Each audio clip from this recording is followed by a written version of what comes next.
Assalamualaikum warahmatullahi wabarakatuh. Izin memperkenalkan diri, nama saya Renata Darmawan dengan NIM 4342501021. Di sini saya akan melakukan praktikum ATS PBB. Langsung saja kita ke soal. Kita telah diberikan format instrumen assessment. Pada soal pertama, itu diberikan dokumen faktur pembelian barang. Untuk soalnya, kita disuruh untuk membuat tabel tidak normal dan lakukan proses normalisasi dari tahap 1NF sampai dengan 3NF. Baik, sebelumnya saya sudah menganalisis terlebih dahulu untuk proses normalisasinya. Di sini tabel UNF-nya. Saya dapatkan data-datanya dari dokumen faktur pembelian barang sesuai dengan data pada instrumen yang tertera di sini.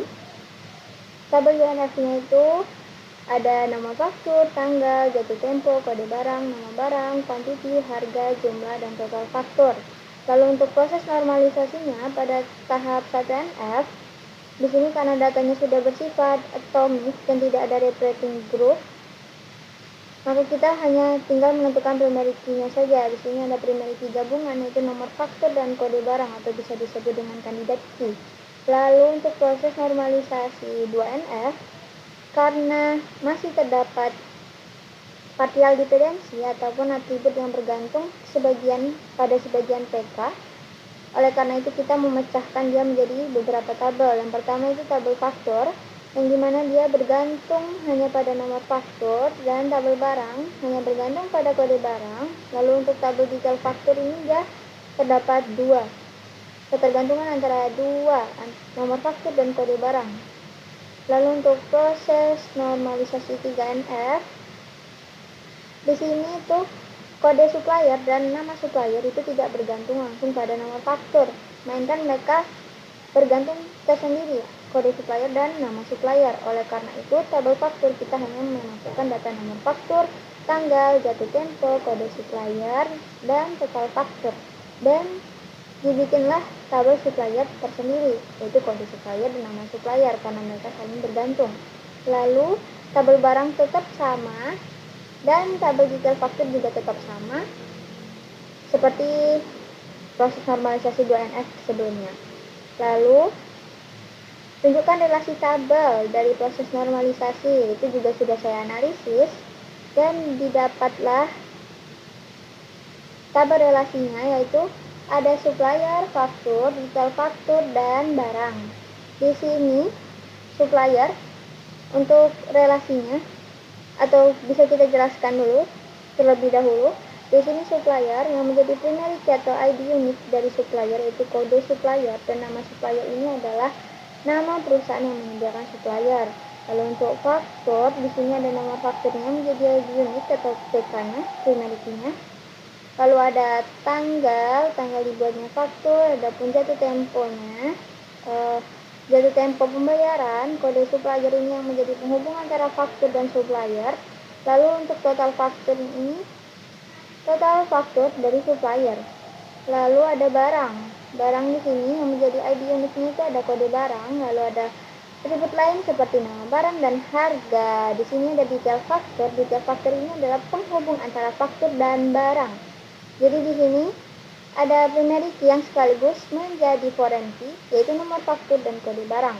Di sini ada quantity dan jumlah. Untuk relasinya, satu supplier dapat menyediakan 0 ataupun banyak faktur.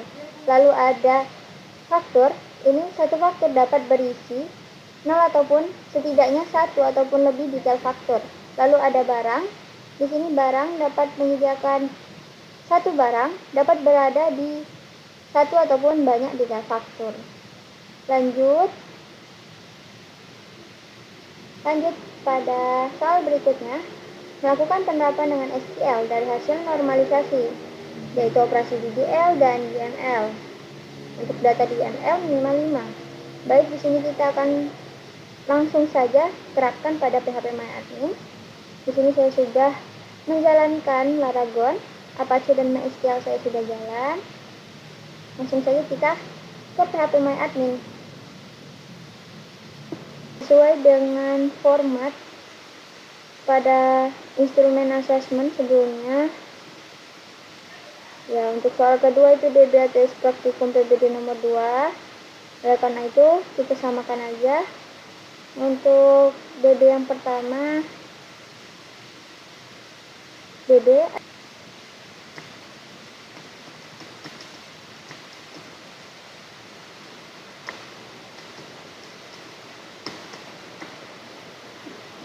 ATS praktikum PBD nomor 1.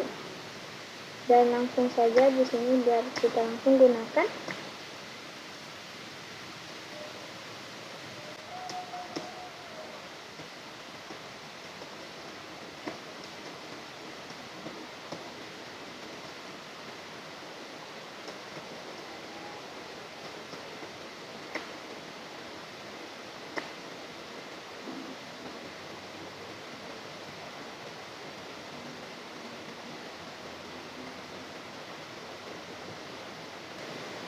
Oke, berhasil. Database-nya sudah ada.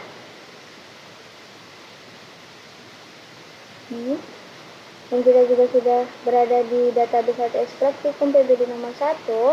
Lalu kita lanjut untuk membuat tabel-tabelnya.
Tabel barang berhasil dibuat.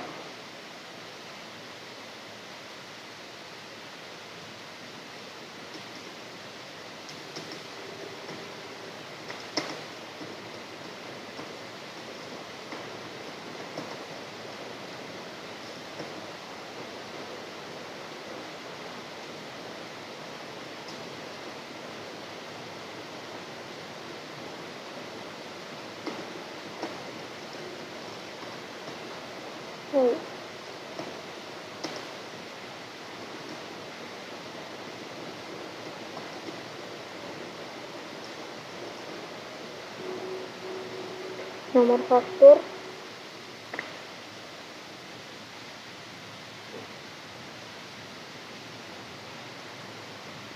oke, supaya sudah dibuat. Terakhir, tabel detail faktur.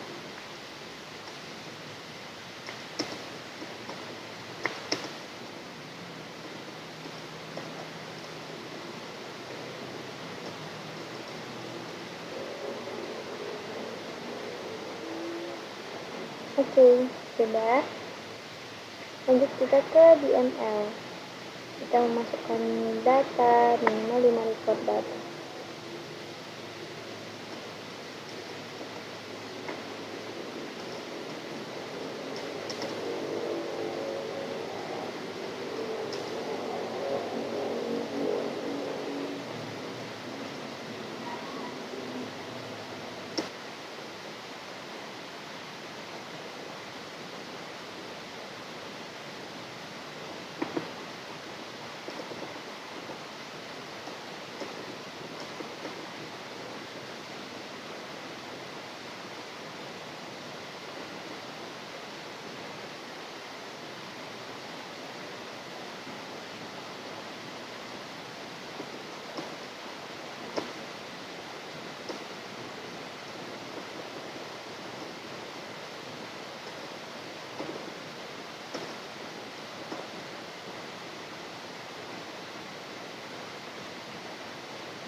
Oke.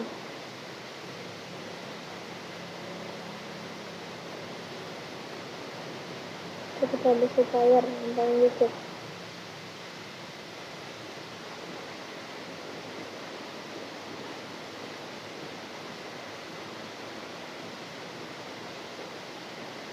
Oke.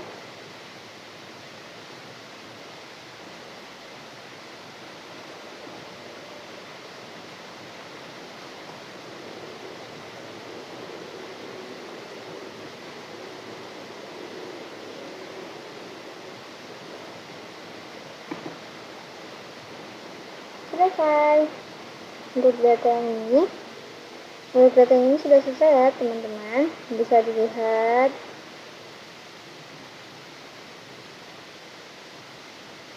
terdiri dari 5 tabel. Ada ada 4 tabel. Ada barang, detail faktur, dan supplier. Baik teman-teman semua, kita lanjutkan ke soal kedua,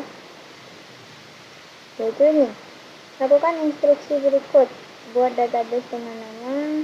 Baik, kita akan terapkan saja langsung pada PHP MyAdmin.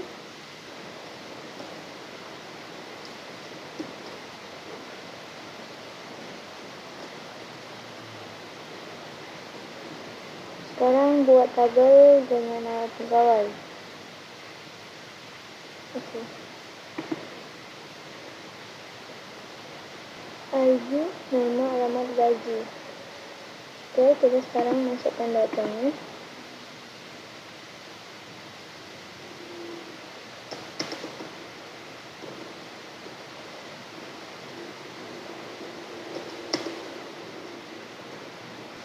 Baru hapus record dengan ID 100.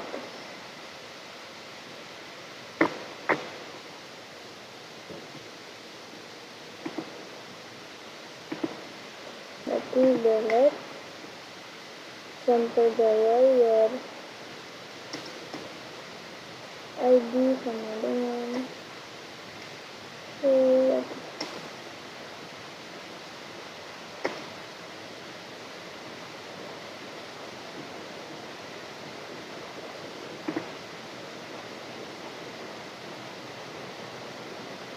berhasil.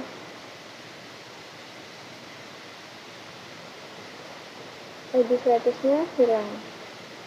Lalu update data untuk ID 101 dan 102. Oke.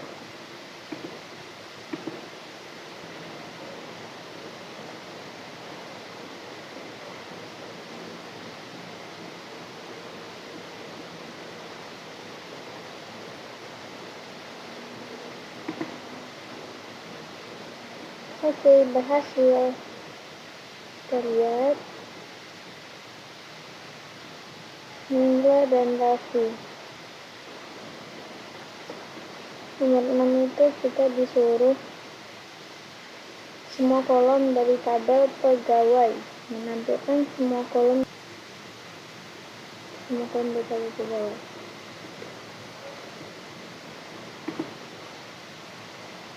Inilah datanya.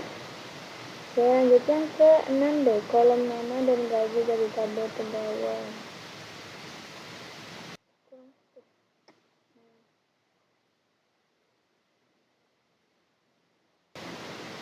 Ini ditampilkan nama dan gaji dari tabel pegawai. Lalu lanjut, kolom nama dan alamat mempunyai nama, berarti select nama dan alamat dengan nama berawalan F.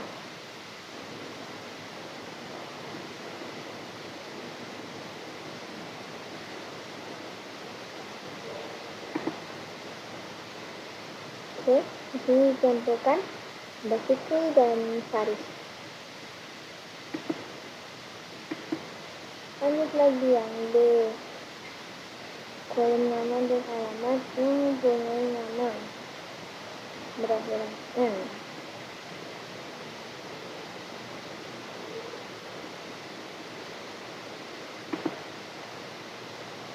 Oke, Di sini ada Ivan dan Zaki Udin.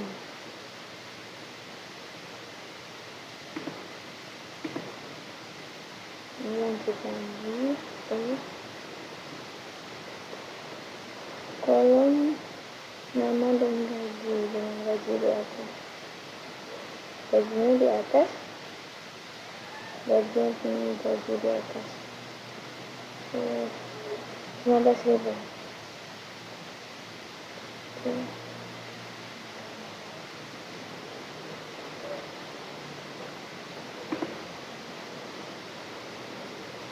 Ada Faris dengan gaji 17, ada Sigit 20, Ivan 16, Zaki Udin 21.000. Kita tekan kolom nama, alamat dan gaji yang bergaji ada 19.000 dan beralamat di Surabaya. Gaji 19.000 dan alamatnya di Surabaya.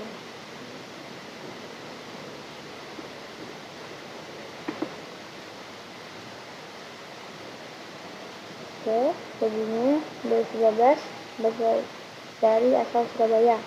Alamatnya ada Sigit, Zaki Udin 20.000 dan 21.000.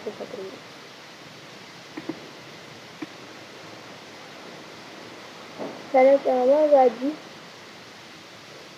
untuk pegawai gaji kan kisarannya antara 15.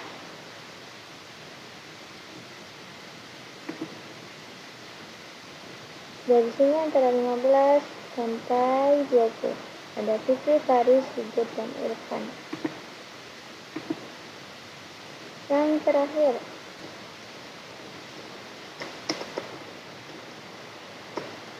lalu kita tutup. Pada saat ini sepertinya tidak usah ya, benar.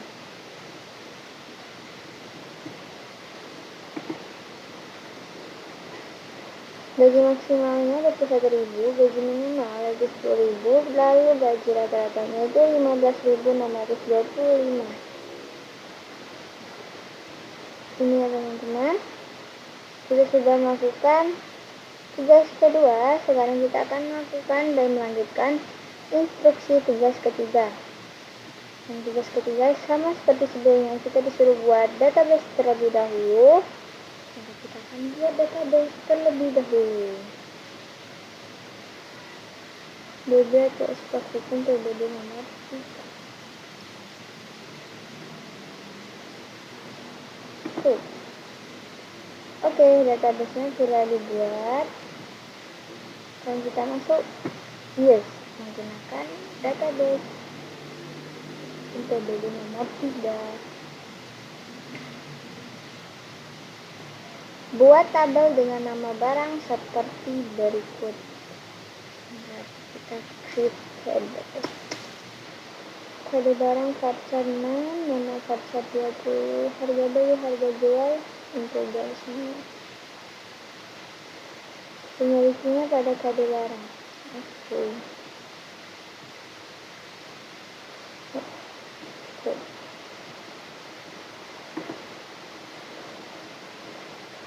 Oke, sudah terbuat. Ada tabel barang di sini. Lanjut. Oh, kita insert dulu ya guys, insert data.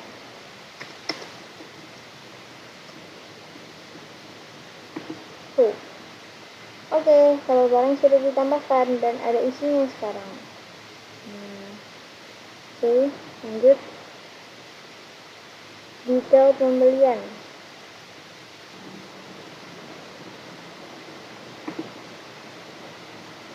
Oke, detail pembelian tabelnya juga sudah terbuat. Untuk kita disuruh membuat trigger. Buat trigger untuk mengupdate jumlah barang. Buat trigger ya guys. Kode barang sama dengan new. Kode barang. Lalu M.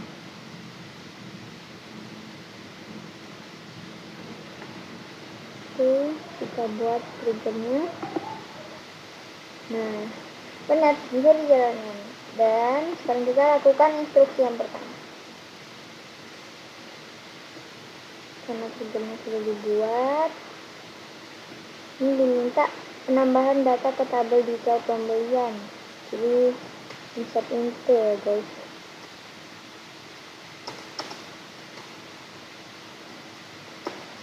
Ini jumlah kan,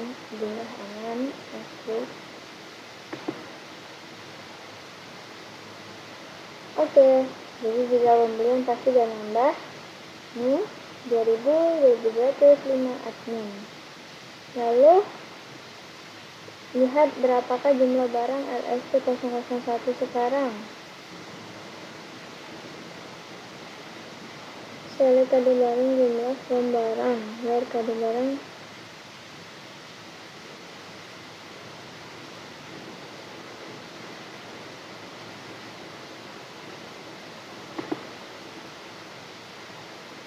jumlahnya 5. Lakukan lagi untuk insert barang sebanyak 10. Berapakah jumlah stok barang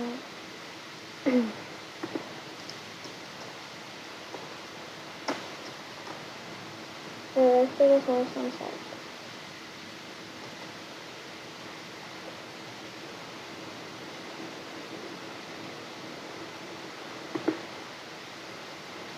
Bertambah ya, dia bertambah. Jadi LST001 yang tadi awalnya kosong kan ditambahin 5 jadi 5, sekarang ditambahin 10 tadinya, sekarang sudah 15, jadi sesuai ya. Lalu yang terakhir, beri penjelasan setiap baris pada trigger yang dibuat dan pahami. Baik teman-teman, untuk soal nomor 4 disuruh untuk memberikan penjelasan pada trigger yang telah dibuat. Saya sudah membuat ulang dan memberikan penjelasan kepada trigger yang saya buat tadi. Dan di sini saya akan menjelaskan dengan bahasa saya sendiri. Di sini delimiter ada slice 2, diberi tanda slice gitu agar MySQL tidak bingung antara akhir trigger dan akhir statement. Lalu create trigger, yaitu membuat trigger dengan nama stok barang. Lalu ada before insert, itu agar trigger dijalankan sebelum data dimasukkan. Oleh karena itu kita letakkan before insert. On detail pembelian. On detail pembelian ini agar trigger itu tetap aktif hanya di tabel detail pembelian. Lalu for each row ini dijalankan agar trigger itu berjalan untuk setiap baris yang diinsert. Jadi setiap ada baris yang diinsert, trigger bakalan jalan. Dan dia juga sudah hanya pada tabel detail pembelian gitu. Begin menandakan ini adalah awal untuk perintah dalam trigger. Lalu ada update barang, yaitu untuk mengupdate barang. Lalu ini set jumlah, if is null jumlah null jumlah plus new underscore jumlah. Ini if is null itu menandakan jika set jumlah ini settingannya jika jumlah is null, jika jumlah null kan, berarti itu dianggap nol. Jika tidak null, maka pakai nilai jumlah yang ada. Jika tidak null, maka pakai jumlah yang ada plus new jumlah. New jumlah ini jumlah yang data insert yang dimasukkan, yang akan dimasukkan. Jadi dia pakai jumlah yang sudah ada plus new jumlah jumlah yang sudah ada. Lalu new di sini itu untuk akses nilai baris yang sedang diinsert. New. Lalu where kode barang. Kode barang di mana kode barang sama dengan new kode barang. Jadi dia hanya mengupdate barang yang kode barangnya ini sama dengan yang diinsert. Jadi kode barang yang udah ada datanya sama dengan kode barang yang baru diinsert.